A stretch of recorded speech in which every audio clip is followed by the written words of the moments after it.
All right, well, you saw the billboard, so you know what time it is. Shamla, good morning. Morning, Carrie. How you doing? I'm good, I'm good. It's good to hear your voice and to see you, at least on screen. Yes, well, it, All right, well, let me let you get into the interview with your guest, Shamla.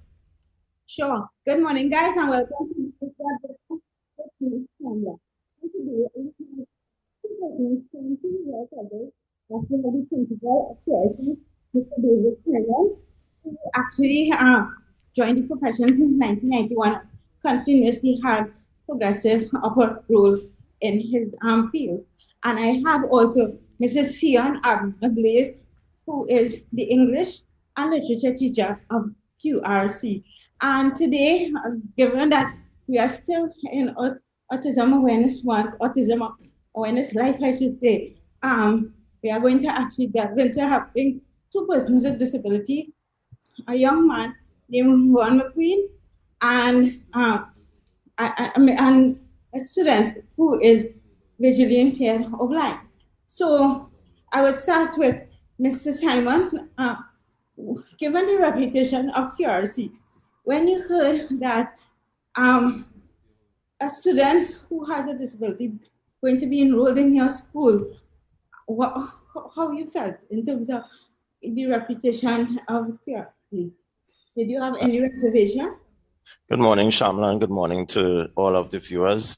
Most definitely not. In fact, I think that the reputation of QRC would have definitely been harmed had we not included Rowan. But I want to state first thing, Shamla, is that when I never heard disability. I heard an individual who had earned a right to be at Queen's Royal College. I heard an individual who would have challenges like everyone else. And I heard that the school had to be inclusive, the school had to be developmental, the school had to be open, the school had to be willing to learn, and the school had to deliver. That is what I heard. I never heard an individual with a disability. In fact, I don't like that word disability.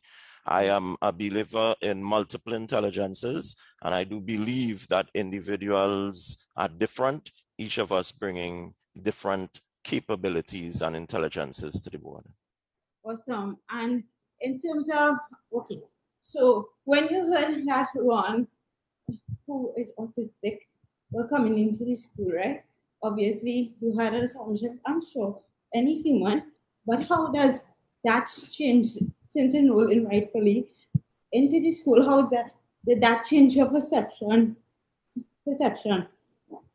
Well, it didn't change it much because, as I said, the things I heard really didn't suggest that I was thinking of someone that we had to treat all that different. As I said, we needed to understand the challenges, and the school went about doing that. What we did is we had his parents come in, his assistant, we turned to professionals, and we opened the school to learn about that aspect. Now, what Ruan has done through his achievements is make other individuals, not us at QRC, because we believed, we always believed, and we worked on delivering.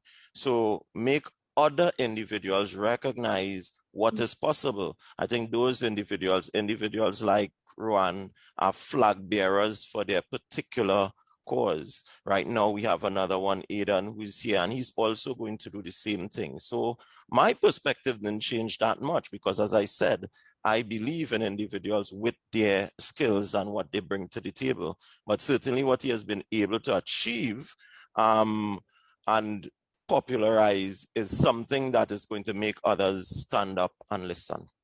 Perfect. Mrs. Sian Abnaglis, being a teacher in the classroom, how did that alter? Did having a person or student with a disability in the classroom, did that alter your teaching style in any form or fashion? All right, good morning, Shamla, again. Thanks for having me. Having Rowan in the classroom really didn't alter much for me since I knew a bit about autism before having him in the classroom. I had my reservations in terms of the fact that as a new Form 1 form teacher and subject teacher, usually we have to help the boys transition from primary school to secondary school. And now I know I would have a student with unique needs added to that particular process. Rowan, of course, so I was concerned as to how I would balance it, how I would incorporate Rowan. But once I met him, it's very clear that Rowan is high functioning, such a pleasant child.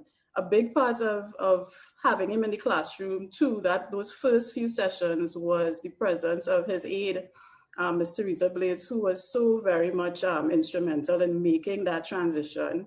And then Rowan's mom did so much work with myself and with the class to prepare us and to ease whatever inhibitions we may have had with Rowan.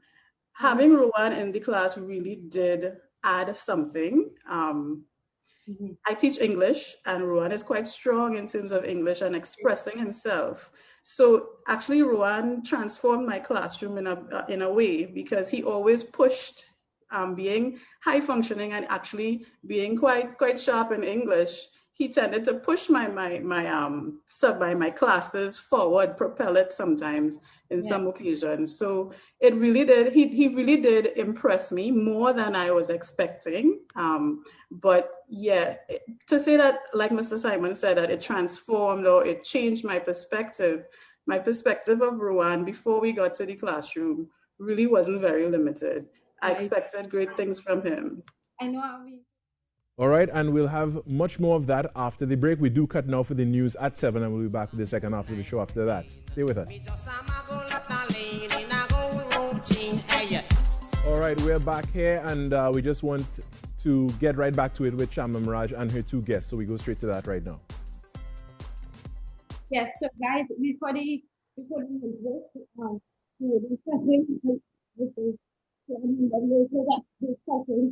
in therapy and how they adapted to him. But she actually mentioned that she learned more than anything else in terms of him, rather than seeing from her in terms of parents and his mentor and his aid. So now I was through that into you and Mrs. and in terms of students, how did the students adapt having a student with a disability in the classroom for both a student who is autistic and a student who is also deaf? Well, visually impaired in terms of the second student, right? I can speak from my experience with Rowan, although I don't think the experience with our visually impaired student was much different. Right. The students adapted well, and like I said before, a big part of it was the advocacy from his mother, Deborah, Dr. Bartholomew, as well as his aide. So before we started anything, they came in, they sensitized the class, they were very open, very engaging. And I think starting on that note, even prior to that, the school was made aware of his presence by the principal, staff, students, etc., which was ongoing, especially for the wider community of the school. But the students I saw in my classroom, I saw them take up the challenge. They accepted Rowan. I don't even think it was a thing for my class because of the sensitization that took place before.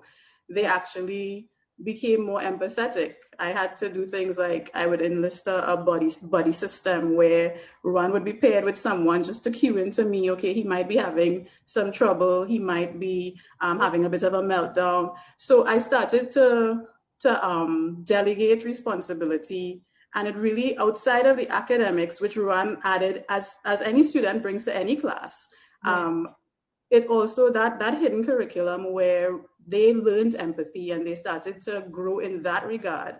I think that was priceless in terms of what Rowan brought to our class and how the students responded and adapted.